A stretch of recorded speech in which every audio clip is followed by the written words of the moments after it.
हमारे व्यस्त जीवन में ईश्वर की आवाज। गुरु का ज्ञान नहीं, लेकिन शिष्य के सीखने की प्यास शिक्षा का निर्धारण करती है।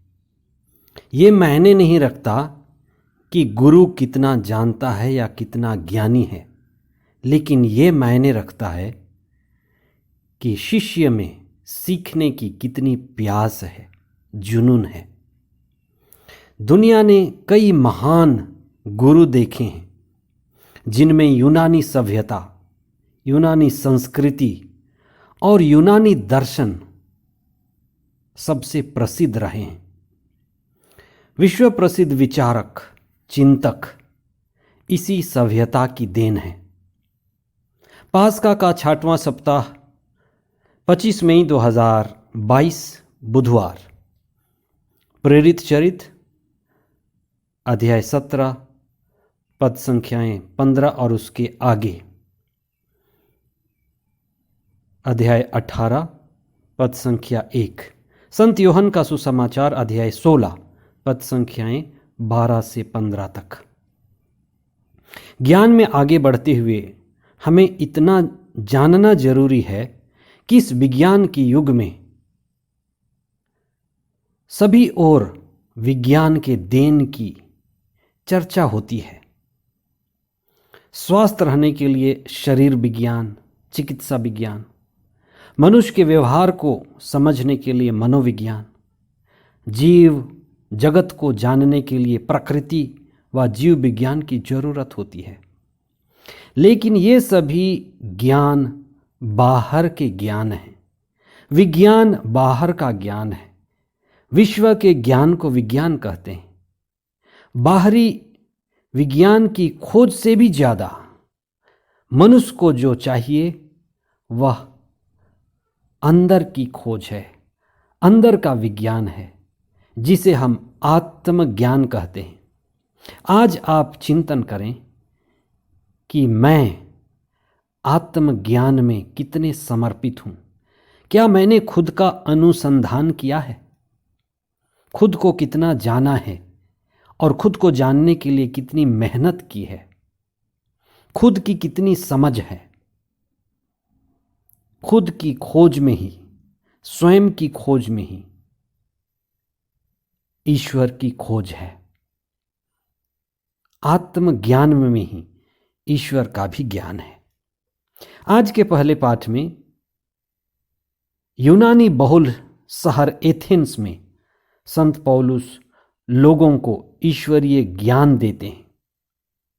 उस एथेंस शहर में घरों से ज्यादा देवताओं के मंदिर थे। एक मंदिर अज्ञात देवता, मतलब नहीं जाना गया देवता के लिए भी बना हुआ था। देवता जाने गए थे, लेकिन एक देवता, ऐसे देवता शायद वो प्रकट ना हुआ हो, जो जाना नहीं गया हो। अज्ञान देवता के लिए भी मंदिर बना हुआ था। संत पौलुस ने वहीं से अपनी शिक्षा शुरू की। उसने कहा कि आपके पास अज्ञात देवता का मंदिर है, लेकिन मैं आपसे कहना चाहता हूं कि वह अज्ञात नहीं रहा, वह ज्ञात है, वह जाना गया है, और मैं उसी का संदेश लेकर आया हूं। वह ज्ञात ईश्वर का पुत्र ईसा मसीह है, जो मृतकों में से जी उठे और सदा हमारे बीच विद्यमान है। वही संसार के मुक्तिदाता है। और फिर उन्होंने ईसा की शिक्षा को उनको दिया। पौलुस ने सारे मानव इतिहास का जिक्र किया और उसकी बात इस पर भी ज्यादा ध्यान देने वाली थी कि वे लोग दार्शनिक प्रवृत्ति के लोग थे। इसलिए उन्होंने कहा कि सभी को चाहिए कि हम जानें कि हम ईश्वर के वंशज हैं। हम सभी स्वर्ग राज्य के अधिकारी हैं, जैसे कि आपके कवि और लेखक कह चुके हैं। कि हम ईश्वर के वंशज हैं और हमें ईश्वर का अनुसंधान करना है, हमें उसी ईश्वर की खोज करनी है। वास्तव में यह समझ हमारे जीवन की मुक्ति के लिए सबसे आवश्यक है। आज के सुसमाचार में शिष्यों की दुर्बलता का जिक्र है। ईसा को जाते जाते बहुत कुछ कहना था। एक बुजुर्ग पिता या माता जब मरणासन पर हो, वो इस दुनिया को छोड़कर जाने वाली हो, तो उसे बहुत कुछ कहना पड़ता है, कहने की चाह रखती है, लेकिन कह पाई या नहीं। कुछ बातें बड़ी महत्वपूर्ण होती हैं। ईसा के लिए भी ऐसी ही बात थी, लेकिन शिष्य सुनने और सीखने की स्थिति में नहीं थे। एक तो वे विचलित थे और वे गहरी समझ नहीं रखते थे। आप देखें कि कई बार शिक्षक पढ़ाने को तैयार हैं, शिक्षक ज्ञानी हैं, विद्वान हैं, पर छात्र तैयार नहीं रहते। क्या करें? आजकल यूनिवर्सिटी में यही हाल है। इसीलिए कहा जाता है, गुरु का ज्ञान नहीं, लेकिन शिष्य के सीखने की प्यास शिक्षा को निर्धारित करता है। शिक्षक का ज्ञान नहीं, लेकिन छात्र के सीखने की प्यास, जुनून शिक्षा के स्तर को निर्धारित करता है। गुरु सिर्फ ज्ञान की प्यास जगा सकता है।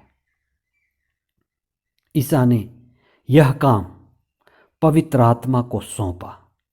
इसका अर्थ यह है कि आज की दुनिया में पवित्र आत्मा सबसे महत्वपूर्ण है और पवित्र आत्मा ही सीधे तौर पर हमें ईश्वर की बात, ईश्वर के राज्य की बात, प्रभु ईसा के शिक्षा की बात हमें बताता है और सिखाता है। हमें ईश्वर की बातों को बताता, दर्शन देता, ईसा की शिक्षा का स्मरण दिलाता और समझने की शक्ति देता है तथा उनको जीवन में पालन करने की प्रज्ञा देता है। आइए हम इन बातों पर चिंतन करें और विशेष प्रार्थना करें कि हम पवित्र आत्मा के सानिध्य में रहें। हे स्वर्गीय पिता ईश्वर, धन्यवाद देते हैं तेरे सभी कृपादानों के लिए, विशेष करके कि आप हमारे लिए प्रज्ञा और गुरु भेजते हैं। प्रभु का वचन हमारे पास है और पवित्र आत्मा हमारी मदद करता है। हमें यह कृपा दीजिए कि हम आपके दिव्य वचन को पढ़ें, उनको समझें और उनको जीवन में उतारें। पवित्र आत्मा जिस तरह से प्रेरितों के ऊपर, पौलुस, सिलास और सभी शिष्यों के ऊपर कार्य कर रहा था, उसी तरह आज हमारे समय में, हमारी कलीसिया में, हमारे परिवार और समुदायों में पवित्र आत्मा कार्य करे। हम विज्ञान से संतुष्ट ना रहें, हम विज्ञान का उपयोग करते हुए आत्मज्ञान में बढ़ें। जो भी धन, संपत्ति, संपदा, हमारा विवेक, हमारी बुद्धि, हमारी क्षमता जो हर क्षेत्र में है, हम उसको स्वयं को खोजने, आपको खोजने, आपको पाने में समर्पित कर सकें। हे प्रभु, हमें आशीर्वाद दीजिए कि हम आपके पथ पर चलें, आपका अनुसंधान करें, आपको पा सकें और मुक्ति का अनुभव करें। हमारे जीवन में मुक्ति ही हमारा लक्ष्य हो। हे प्रभु, तेरा राज्य आवे। यह प्रार्थना हम करते हैं हमारे प्रभु ख्रिस्त के द्वारा। आमीन।